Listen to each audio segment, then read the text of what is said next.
Hi, my name's Shaun Badham and I'm pleased to be mixing it up with you today, and I've got some questions in this little pot, and I'm gonna go through them and answer them. So the first question we've got: can you describe the first piece of artwork you remember seeing? Yeah, I guess the first piece of artwork, I'm probably not even sure at the time if I thought it was an artwork, but obviously it is. But in my hometown of Basildon, there's two particular public sculptures that are quite prominent, and I used to walking to school. I used to go past them. One was this sort of Wendy Taylor, really large sundial piece that was underneath an underpass, and the second piece is called the Mother and Child. It was sort of like sculpture in a fountain piece. Yeah, so I think those two were the kind of first, though, yeah, I probably would have walked past them and not really have seen them as a sort of small child and maybe not completely comprehended that they were art, but they're definitely probably the first pieces that artworks I remember seeing, I guess. Yeah. Okay. Next question is, what piece of information advice do you think every artist should know? Piece of information every artist should know. Yeah, that's a good question. I don't know. What piece of information advice do you think every artist should know? Yeah, I guess, I don't know, probably a good piece of advice that I remember after finishing kind of art school and maybe thinking a lot about kind of applying for stuff and kind of maybe getting a bit bunged down by the kind of, I guess, the administrative side of being an artist, funding applications, writing, generally writing applications and websites and CVs and all that sort of stuff. And I think someone just said, just focus on the art and the rest of that will kind of sort itself out. And I thought that's kind of a good bit of advice I think I was given once. I can't even remember. Yeah. And also something that I can't even remember whether I read this, but I've said this quite a bit, or I've thought about this quite a lot with, well, it's a piece of information, but let the idea dictate the medium and the medium and idea dictate the location of the work. And I always thought that was quite a good piece of information.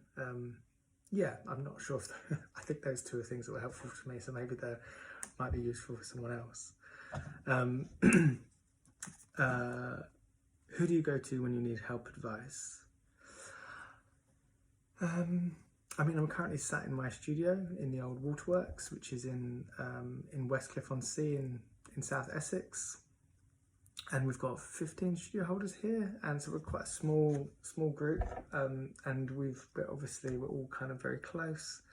Yeah, it's a good community here, and yeah, I think if we've got any kind of art issues or help or advice needed in regards to kind of artistic stuff, I think I definitely go to fellow studio holders and my friends for that. And my partner's also got a studio here, so that's also, yeah, and there's another person that obviously I talk to a lot about these sort of things. Yeah, and there's another one here. What is your best experience in the art world to date? Best experience in the art world. I don't know what the art world means. I guess just being an artist. Yeah, I think I've got some real fond memories of just kind of doing like the kind of artist run DIY. When you're sort of putting on a show together with some friends and you're kind of scraping together on materials and just doing late night installs. I've got some fond memories of doing that sort of thing in Bristol and where I did my BA, and yeah, that's always a kind of a very fond experience. But also I think generally doing anything that's kind of maybe got a public facing moment, and being always quite honoured that people might be interested, or I'm always surprised when people turn up for stuff. Especially if it's people you don't know. That's kind of always yeah, always a kind of always a lovely experience when people kind of come and see what you're doing, sort of thing. And the final question I've got is, can you tell us about your recent collaborative projects, Heron Stream and Tide House with Josh Langan? Yeah, so Josh and I have been working together probably for over a year now, and I guess at the kind of core of the project is that we've been or attempting, I guess, in some capacity to self-build cabins on land that's either been land banked or has been disused or abandoned.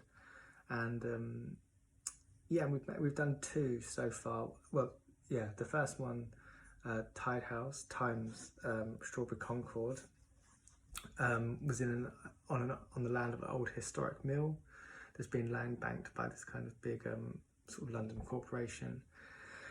And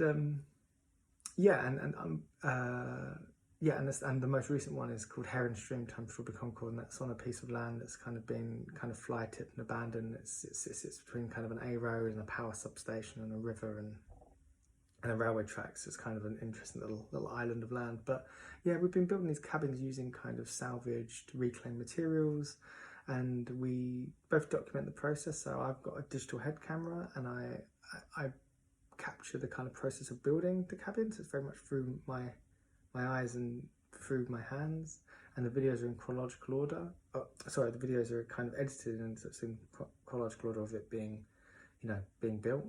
And Josh captures the process using VHS, but more with kind of capturing the feel of being on site, being present, also a bit of the building, but also kind of occupying the space as well. So the videos are two different pieces, I guess. Or he's got his videos and I've got mine, and the cabin is the collaborative artwork. But we've also made kind of like, we've both done analog photography and a bit of writing, and I've done kind of a few sculptural responses to the pieces. But yeah, I'm in regards to kind of maybe the research side of why I'm interested in this sort of self-build stuff, or self-building sort of in this way, is that I've been particularly looking at the kind of, for many years, the plotland history in my hometown of Basildon, which is not far from where I am now.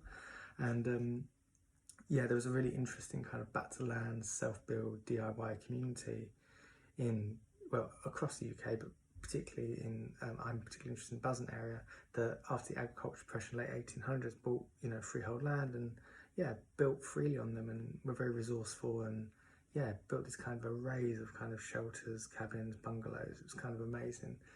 And then in sort of mid 1900s, a lot of them got either compulsive purchase, their land got seized, and fundamentally a lot of the policies and acts which displaced the plotlanders, I guess, are still kind of upheld today. So that's why I'm kind of interested in this sort of self-build, even just these cabins, even if we're doing it kind of illegally, I guess. What does it mean to kind of attempt to do that when these policies that made the plotlanders illegal are still upheld?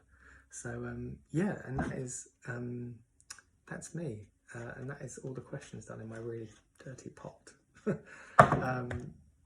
Cool. Well, thanks for listening.